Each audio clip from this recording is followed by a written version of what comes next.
ಪ್ರೀತಿ ಮಾಡಿ ಮದುವೆ ಆಗಿರ್ತಾರೆ ನೋಡಿ. ಮ್ಯಾಕ್ಸಿಮಮ್ ಆ ಮದುವೆ ಏನು ಲಾಂಗ್ ಟರ್ಮ್ ಬರಬೇಕು ಅಥವಾ ಚೆನ್ನಾಗಿರ್ಬೇಕು ಅನ್ಕೊಂಡಿರ್ತಾರೆ ಆ ರಿಲೇಷನ್‌ಶಿಪ್ಪಲ್ಲಿ. ಮ್ಯಾಕ್ಸಿಮಮ್ ಫೇಲ್ಯೂರ್ ಆಗಿರ್ತಾರೆ. ಎಷ್ಟೋ ಡಿವೋರ್ಸ್‌ಗಳಾಗಿ ಹೋಗಿದೆ. ನಾನು ನೋಡಿದ್ದೀನಿ. ನೀವುಗಳು ನೋಡಿದ್ದೀರಾ. ಕೌನ್ಸೆಲಿಂಗಲ್ಲಿ ಸುಮಾರು ಸಲ ಲವ್ ಮ್ಯಾರೇಜ್ ಇವತ್ತಿಗೆ ನಾವು ಚೆನ್ನಾಗಿಲ್ಲ ಸರ್. ಡಿವೋರ್ಸ್ ಅಂತಕ್ ಬಂದು ಹೋಗಿದೆ. ಡಿವೋರ್ಸೇ ಆಗಿ ಹೋಗಿದೆ. ಈ ಥರದ್ದೆಲ್ಲ ಹೇಳಿದ್ದಾರೆ. ಸೊ ಏನು? ಯಾಕೆ ಹಿಂಗಾಗತ್ತೆ?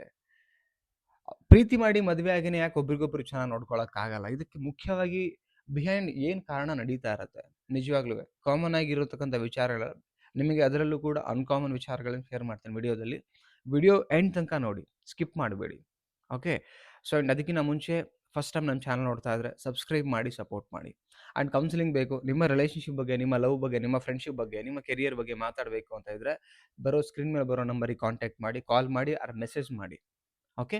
ಬಟ್ ಕೌನ್ಸೆಲಿಂಗಿಗೆ ಚಾರ್ಜಸ್ ಇರುತ್ತೆ. 1 ಟು 1 ಸೆಷನ್ ತಗೊಳ್ತೀವಿ. ಬಟ್ ತುಂಬಾ ಕ್ಲಾರಿಟಿ ಆಗಿರುತ್ತೆ ಆ್ಯಂಡ್ ಪ್ರೈವಸಿ ಕೂಡ ಇರುತ್ತೆ. So you can contact me. Okay.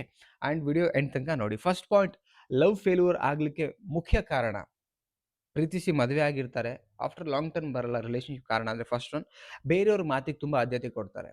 ಯಾರನ್ನ ಪ್ರೀತಿ ಮಾಡಿರ್ತಾರೆ ಅವ್ರವ್ರ ಮಾತುಗಳನ್ನ ನಂಬದೇ ಇರೋ ಒಂದು ಸಿಚುವೇಷನಲ್ಲಿ ಬಂದ್ಬಿಡ್ತಾರೆ. ಅಕ್ಕಪಕ್ಕದ ಮನೆಯವ್ರು ಏನೋ ಹೇಳ್ಕೊಡ್ತಾರೆ ಅಂದಾಗ ಅದನ್ನ ಫಸ್ಟ್ ಕೇಳ್ಕೊಂಬಿಡೋದು. ಇಲ್ಲಿ ಗಂಡನ ಮಾತು ಅಥವಾ ಹೆಂಡತಿ ಮಾತು, ಅವರ ಪಾರ್ಟ್ನರ್ ಮಾತುಗಳನ್ನ ಕಡಿಮೆ ಕೇಳ್ತಾರೆ. ಕಡಿಮೆ ನಂಬುತ್ತಾರೆ ಕೇಳ್ತಾರೆ ಅನ್ನೋದಕ್ಕಿಂತ. ಯಾರೋ ಅವ್ರ ತಂದೆ ತಾಯಿ ಹೇಳ್ಬಿಟ್ಟಾಗ, ಯಾರೋ ಅವ್ರ ರಿಲೇಷನ್‌ಶಿಪ್ಪಲ್ಲಿ ಯಾರೋ ಅವ್ರ ರಿಲೇಷನ್ ಬಂಧು ಬಳಗ ಹೇಳ್ಬಿಟ್ಟಾಗ, ಜೊತೆಗಿರೋರನ್ನ ನಂಬೋಕೆ ಕಡಿಮೆ ಮಾಡ್ತಾರೆ. ಈ ನಂಬಿಕೆ ಅನ್ನೋದಿದೆಯಲ್ಲ, ನೀವು ಯಾರನ್ನ ನಂಬೇಕು ಆ್ಯಂಡ್ ನಿಮ್ಮ ಲೈಫು ಯಾರೊಟ್ಟಿಗೆ ನೀವು ಕ್ಯಾರಿ ಮಾಡ್ತಿದ್ದೀರಿ? ನಿಮ್ಮ ಸಂಗಾತಿಯೊಟ್ಟಿಗೆ ಕ್ಯಾರಿ ಮಾಡ್ತಿದ್ದೀರಿ. ಸಂಗಾತಿನ ನಂಬೇಕು ಬಿಟ್ರೆ, ಮಿಕ್ಕಿರೋರನ್ನ ನಂಬ್ದಾಗ ನಿಮ್ಮ ಲೈಫ್ ಯಾವ ಹಂತಕ್ಕೆ ಬರುತ್ತೆ ಸ್ವಲ್ಪ ಯೋಚನೆ ಮಾಡಿ. ಇಲ್ಲಿ ಪ್ರೀತಿಸಿ ಮದುವೆ ಆಗಿದ್ರಿ, ಆ ಬದುಕಿಗೆ ಒಂದು ಅರ್ಧಾಂಗಿ ಅಂತ ಬೇಕು ಅಂತ ನೀವು ಪ್ರೀತಿ ಮಾಡಿದ್ದೀರಿ ಅಂದ್ಮೇಲೆ, ನೀವು ನಂಬಬೇಕಾಗಿರೋದು, ನೀವು ಸರಿ ಮಾಡ್ಕೊಳ್ಬೇಕಾಗಿರೋದು ನಿಮ್ಮ ಸಂಗಾತಿನ ಬಿಟ್ರೆ, ಯಾರ್ದೋ ಮಾತನ್ನ ನೀವು ಅದನ್ನೇ ಮುಖ್ಯ ಅಂತ ನಂಬಿದಾಗ, ಇಲ್ಲಿ ಸಂಗಾತಿನ ಅವಾಯ್ಡ್ ಮಾಡಿಸ್ಬೇಕಂತ ನಿಂತಿರ್ತಾರೆ. ನಾನು ಹೇಳ್ತಾ ಇರೋದು, ಆ ರಿಲೇಷನ್‌ಶಿಪ್‌ಗೆ ಒಂದು ವ್ಯಾಲ್ಯೂಸ್ ಬರಬೇಕು. ಆ ರಿಲೇಷನ್‌ಶಿಪ್‌ಗೆ ನಿಜವಾಗ್ಲೂ ಪ್ರೀತಿಗೆ ಅರ್ಥ ಬರಬೇಕು ಅಂದ್ರೆ, ಫಸ್ಟ್ ಬೇರೆಯವರ ಮಾತನ್ನ ಆದ್ಯತೆಯಾಗಿ ಕೊಡೋದನ್ನ ಕಡಿಮೆ ಮಾಡಿದಾಗ ಮಾತ್ರ. ಯಾಕಂದ್ರೆ ಇವತ್ತಿನ ಜನರೇಷನಲ್ಲಿ ಆ ರಿಲೇಷನ್‌ಶಿಪ್‌ನ ಹೆಂಗಾದ್ರೂ ಮಾಡಿ ಮುರಿದಾಕ್ಬೇಕು ಅನ್ನೋರೇ ಜಾಸ್ತಿ ಇದ್ದಾರೆ. ಉಳಿಸ್ಬೇಕು ಅನ್ನೋದು ಬಹಳ ಕಡಿಮೆ. ಹಾಗಾಗಿ ಹೇಳ್ತಾ ಇದ್ದೀನಿ, ಇವತ್ತು ಫೇಲ್ಯೂರ್ ಆಗ್ಲಿಕ್ಕೆ ಫಸ್ಟ್ ಕಾರಣ ಏನಂದ್ರೆ, ಪ್ರೀತಿಸೋರ್ ಮಾತು ಕೇಳೋದಕ್ಕಿಂತ ಅಕ್ಕಪಕ್ಕದ ಮಾತು, ಬೇರೆಯವ್ರ ಮಾತು ಅದನ್ನ ನಂಬಿದಾಗ, ಆ ನಂಬಿ ಅವ್ರ ಮಾತನ್ನ ಮನೆಯಲ್ಲಿ ಜಗಳಕ್ಕೆ ದಾರಿ ಮಾಡಿಕೊಟ್ಟಾಗ ಸಂಬಂಧ ಹಾಳಾಗುತ್ತೆ. First point. And second point ಏನಂತ ಹೇಳಿದ್ರೆ, ಬೇಕು ಅಂತಾನೆ ಹಠ ಮಾಡೋದು. ಕೆಲವು ವಿಚಾರಗಳಲ್ಲಿ ಗಂಡ ಬೇಡ ಅಂತ ಹೇಳಿರ್ತಾನೆ ಅಥವಾ ಹೆಂಡತಿ ಬೇಡ ಅಂತ ಹೇಳಿರ್ತಾಳೆ. ಬೇಕು ಅಂತಾನೆ ಹಠ ಮಾಡೋದು. ಹಠ ಇಂಡೈರೆಕ್ಟ್ಲಿ ಈಗೋ ಇನ್ವಾಲ್ವ್‌ಮೆಂಟ್ ಆಗಿರುತ್ತೆ ಅಲ್ಲಿ.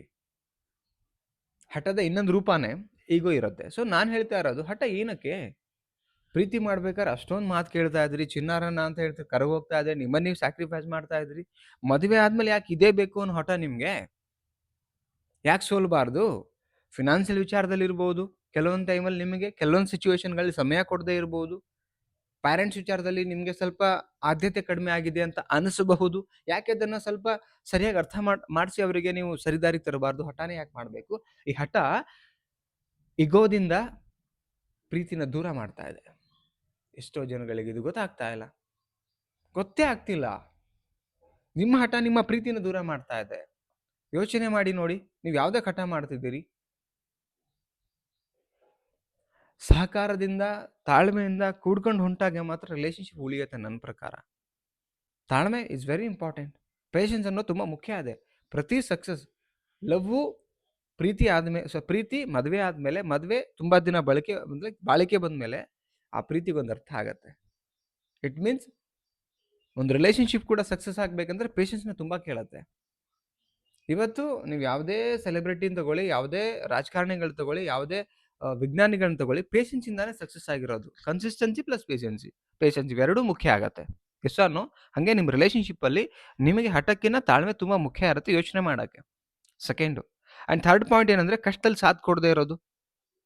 ನೀವು ನಿಮ್ಮ ಸಂಗಾತಿ ಅಂದ್ರೆ ಪ್ರೀತಿಯಿಂದ ನೀವು ಸೆಲೆಕ್ಟ್ ಮಾಡಿರ್ತಕ್ಕಂಥ ಸಂಗಾತಿನಲ್ಲಿ ಸಪೋರ್ಟ್ ಮಾಡದೇ ಇದ್ರೆ, ಏನಕ್ಕೆ ಸಪೋರ್ಟ್ ಮಾಡಬೇಕು ಅಂದ್ರೆ, ಜಗತ್ತಲ್ಲಿ ಯಾರನ್ನೂ ನಂಬದೇ ಇರೋ ಅವ್ರನ್ನ ನಂಬ್ಕೊಂಡು ಬಂದಿದ್ದೀರಿ ಅಂದ್ಮೇಲೆ, ಅವರ ಪ್ರತಿ ಹಂತದಲ್ಲೂ ಕೂಡ ನೀವು ಸಪೋರ್ಟ್ ಮಾಡಬೇಕು. ಅವರ ಫಿನಾನ್ಷಿಯಲ್, ನಿಮಗೆ 5 ವರ್ಷ ತಗೊಳ್ಬೋದು, 10 ವರ್ಷ ತಗೊಳ್ಬೋದು, 15 ವರ್ಷ ತಗೊಳ್ಬೋದು, ಜೀವನ ಪರ್ಯಂತ ನೀವು ಅಷ್ಟರಲ್ಲೇ ಹೋಗ್ಬೋದು. ಬಟ್ ಅವರು ಕೂಡ ಅಷ್ಟೇ ಪ್ರಾಮಾಣಿಕವಾಗಿ ಲೈಕ್ ಏನಂತ ಹೇಳಿದ್ರೆ ಪ್ರಯತ್ನ ಪಡ್ಬೇಕು. ಲೈಫ್‌ನ ಇನ್ನೂ ಚೂರು ಬೆಟರ್ ಮಾಡ್ಕೊಳಕ್ಕೆ. ಸುಮ್ನೆ ಕಾರಣ ಕೊಟ್ಕೊಂಡು ಹೋಗೋದಲ್ಲ. ಕೆಲವ್ರು ಹಂಗೂ ಮಾಡ್ತಾರೆ. ಮ್ಯಾನೇಜ್ ಮಾಡ್ಕೊಂಡು ಹೋಗ್ತಾರೆ. ಈ ಹೆಂಡತಿ ಮೇಲೆ ಬಿಟ್ಬಿಡ್ತಾರೆ, ಏನೂ ಕೆಲಸ ಮಾಡಲ್ಲ. ಕೆಲವು ಹೆಂಡತಿರು ಗಂಡ ದುಡ್ಕೊಂಡು ಹಾಳಾಗಿ ಹೋಗ್ಲಿ ನಂಗೆ ಸಂಬಂಧ ಇಲ್ಲ. ಈ ಥರದ್ದು ಇರ್ತಾರೆ. ಹಂಗಲ್ಲ. ಇಬ್ರು ಪ್ರಾಂಪ್ಟ್ ಆಗಿರ್ಬೇಕು. ಸಾಥ್ ಕೊಡೋದು ಅಂದ್ರೆ ಪ್ರಾಂಪ್ಟ್ ಆಗಿರ್ಬೇಕು. ಕೆಲವೊಂದು ಸಿಚುಯೇಷನಲ್ಲಿ ಅಥವಾ ಕೆಲವೊಂದು ವಿಚಾರಗಳಲ್ಲಿ ಅವರು ಪ್ರಯತ್ನ ಪಡ್ತಾ ಇದ್ರು ಅದು ಸಕ್ಸಸ್ ಸಿಗದಿರಾ, ಪ್ರಯತ್ನ ಪಡ್ತಾ ಇದ್ರು ಏನೋ ಒಂದು ಆಗ್ದಿರಾ ಅಂದಾಗ ಆವಾಗ ಓಕೆ ಅದು ಆ ಟೈಮಲ್ಲಿ ಸಾಥ್ ಕೊಡ್ಬೇಕು. That is very important. ಎಷ್ಟೋ ಜನ ಸಾಥ್ ಕೊಡಲ್ಲ. ಪ್ರೀತಿಗೆ ಅರ್ಥನೇ ಇರಲ್ಲ ಆಕ್ಚುಲಿ. ಒಂದು ಹುಡುಗಿ ಹುಡುಗನ ನಂಬ್ಕೊಂಡ್ ಬಂದಿರ್ತಾಳೆ. ಹುಡುಗ ಜೆನ್ಯೂನ್ ಆಗಿ ಹಗಲು ರಾತ್ರಿ ಕಷ್ಟ ಪಡ್ತಿರ್ಬೇಕಾದ್ರೆ ಎಲ್ಲಾ ಖರ್ಚುಗಳಿಗೆ ಹೋಗ್ತಾ ಇದೆ. ಇನ್ನೇನೂ ಆಗ್ತಿಲ್ಲ. ಬಟ್ ತುಂಬಾ ಕಷ್ಟ ಪಡ್ತಾ ಇರ್ತಾನೆ ಅಂದಾಗ ಹುಡುಗಿ ಸಾಥ್ ಕೊಡ್ಬೇಕು ಹುಡುಗನಿಗೆ. ಆವಾಗಲೇ ಆ ಪ್ರೀತಿ ಕಷ್ಟದಲ್ಲೂ ಗೆಲ್ಲುತ್ತೆ. ನನಗೇನು ಸಂಬಂಧ ಇಲ್ಲ. ನಾನು ಕಟ್ಕೊಂಬಂದಿದೀಯ. ನಾನು ಚೆನ್ನಾಗಿ ರಾಣಿ ಥರ ನೋಡ್ಕೋಬೇಕು. ನಾನೇನೂ ಮಾಡಂಗಿಲ್ಲ. ಅಡ್ಗೆನೂ ನೀನೇ ಮಾಡಾಕ್ಬೇಕು. ದುಡ್ದು ತಂದು ನೀನೇ ಹಾಕಿ ಮಾಡಾಕ್ಬೇಕಂದಾಗ ಆ ಪ್ರೀತಿ ಸಾಯತ್ತೆ. ಆ ಪ್ರೀತಿಗೆ ಅರ್ಥನೇ ಇರಲ್ಲ. ಅವನು ಮತ್ತೆ ಆ ಪ್ರೀತಿಲಿ ಒಬ್ಬಂಟಿಗನಾಗ್ಬಿಡ್ತಾನೆ. ನೆನಪಲ್ಲಿಟ್ಕೊಳ್ಳಿ ಈ ಮಾತನ್ನ. ಎಷ್ಟೋ ರಿಲೇಶನ್‌ಶಿಪ್ಪಲ್ಲಿ ಹುಡುಗನೂ, ಹುಡುಗಿನೂ ಇಬ್ರೂ ಮಾಡಿದ್ದಾರೆ ತಪ್ಪನ್ನ. ಓಕೆ. ನೆಕ್ಸ್ಟ್ ಪಾಯಿಂಟ್ ಹೋಗೋಣ. ಏನು ಅಂತ ಹೇಳಿದ್ರೆ ರೆಸ್ಪಾನ್ಸಿಬಿಲಿಟೀಸ್ ಸರಿಯಾಗಿ ತಗೊಳ್ದೆ ಅನ್ನೋದಕ್ಕಿಂತ ಸರಿಯಾಗಿ ನಿಭಾಯಿಸ್ದೆ ಅದರಿಂದ ಆಚೆ ಬಂದಿರತಕ್ಕಂಥ ವ್ಯಕ್ತಿಗಳು. ರೆಸ್ಪಾನ್ಸಿಬಿಲಿಟಿನ ಕರೆಕ್ಟಾಗಿ ನಿಭಾಯಿಸಬೇಕಾಗತ್ತೆ ನೀವು. ನಿಮ್ಮ ರೆಸ್ಪಾನ್ಸಿಬಿಲಿಟಿ ಏನು? ಈಗ ಮಕ್ಕಳು ಹುಟ್ಟಿರ್ತಾರೆ ಅಂದಮೇಲೆ ಆ ಮಕ್ಕಳಿಗೆ ಸ್ಕೂಲಿಗೆ ಹಚ್ಚುವಂಥದ್ದು. ಇಬ್ರದ್ದೂ ಇರುತ್ತೆ. ಇಬ್ಬರು ರೆಸ್ಪಾನ್ಸಿಬಿಲಿಟಿ ತಗೊಳ್ಳಲ್ಲ. ನೀನು ಹೋಮ್‌ವರ್ಕ್ ಮಾಡಿಸು, ನಾನು ಮಾಡಿಸಲ್ಲ. ಹುಡುಗನ ಕೈಲಿ ಅಂದರೆ ಗಂಡನ ಕೈಲಿ ಹೋಮ್‌ವರ್ಕ್ ಮಾಡಿಸಿ ಎಷ್ಟೋ ಹೆಣ್ಮಕ್ಳು ಸೀರಿಯಲ್ ನೋಡ್ತಾರೆ. ಪ್ರಾಂಪ್ಟ್ ಆಗಿರೋದ್ರ ಬಗ್ಗೆ ನಾನು ಮಾತಾಡ್ತಿಲ್ಲ ಈ ವಿಡಿಯೋದಲ್ಲಿ ನಾನು. ಅದನ್ನ ತಪ್ಪು ತಿಳ್ಕೊಬೇಡಿ ಹೆಣ್ಮಕ್ಳು. ಎಷ್ಟೋ ಗಂಡ್ಮಕ್ಳು ದುಡ್ದು ಮನೆ ನಡೆಸೋ ಬದಲು ನಾನು ಯಾರಿಗೂ ಮಾತಾಡ್ತಿಲ್ಲ. ಕೆಲವು ಅಂದರೆ ಕುಡ್ದು ಹೆಂಡತಿ ದುಡ್ಕೊಂಬಂದಿರೋದು ಕಿತ್ಕೊಂಡೋಗಿ ಜಗಳ ಮಾಡೋ ಗಂಡ್ಮಕ್ಳಿದ್ದಾರೆ. ಅವ್ರಿಗೆ ನಾ ಹೇಳ್ತಿರೋದು.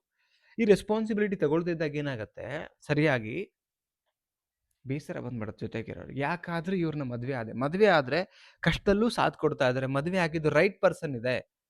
ಕಷ್ಟದಲ್ಲೂ ನಮ್ಮನ್ನ ಪ್ರೀತಿಯಿಂದ ನೋಡ್ಕೋತಿದ್ದಾರೆ ಅಂತ ಇರ್ತಾರಲ್ವಾ, ಆವಾಗ ಮಾತ್ರ ಆ ಮದುವೆಗೆ ಪ್ರೀತಿಸಿದ್ದಕ್ಕೆ ಎಲ್ಲದಕ್ಕೂ ಅರ್ಥ ಬರುತ್ತೆ. ಸ್ನೇಹಿತರೆ ವಿಡಿಯೋ ನೋಡಿದ್ರಿ, ನಿಮಗೇನು ಅನ್ನಿಸ್ತು? ನಾನು ಹೇಳಿದ್ದೀನಿ ಲವ್ ಫೇಲ್ಯೂರ್ ಅಂದರೆ ಲವ್ ಮ್ಯಾರೇಜ್ ಫೇಲ್ಯೂರ್ ಆಗಲಿಕ್ಕೆ ಕಾರಣಗಳನ್ನು ಹೇಳಿದ್ದೀನಿ. ಎಕ್ಸಾಕ್ಟ್ 4 ಕಾರಣನ. ನಿಮಗೇನು ಅನಿಸುತ್ತೆ? ವಿಡಿಯೋ ನೋಡ್ತಾ ಇದ್ರೆ ಕಮೆಂಟ್ ಬಾಕ್ಸಲ್ಲಿ ಕಮೆಂಟ್ ಮಾಡಿ ತಿಳಿಸಿ. ಇಷ್ಟ ಆದರೆ ಒಂದು ಲೈಕ್ ಮಾಡಿ ಆ್ಯಂಡ್ ಎಲ್ರಿಗೂ ಶೇರ್ ಮಾಡಿ. ಒನ್ ಮೋರ್ ಥಿಂಗ್ ಹೇಳ್ತೀನಿ, ಜೈ ಕಾರ್ಪೊರೇಟ್ ಕೋಚ್ ಅಂತ ಇನ್ನೊಂದು ಯೂಟ್ಯೂಬ್ ಚಾನಲ್ ಇದೆ, ಹೋಗಿ ದಯವಿಟ್ಟು ಸಬ್ಸ್ಕ್ರೈಬ್ ಮಾಡಿ ಅಂತ ಹೇಳ್ತಾ ಆ್ಯಂಡ್ ಕೌನ್ಸಿಲಿಂಗ್ ಬೇಕು ಕಾಂಟ್ಯಾಕ್ಟ್ ಮಾಡಿ. ಆದಷ್ಟು ಬೇಗ 50K ಆಗಲಿ ಫ್ಯಾಮಿಲಿ ಅಂತ ಹೇಳ್ತಾ ಮತ್ತೊಂದು ಟಾಪಿಕಲ್ಲಿ ಸಿಗೋಣ. Thank you so much.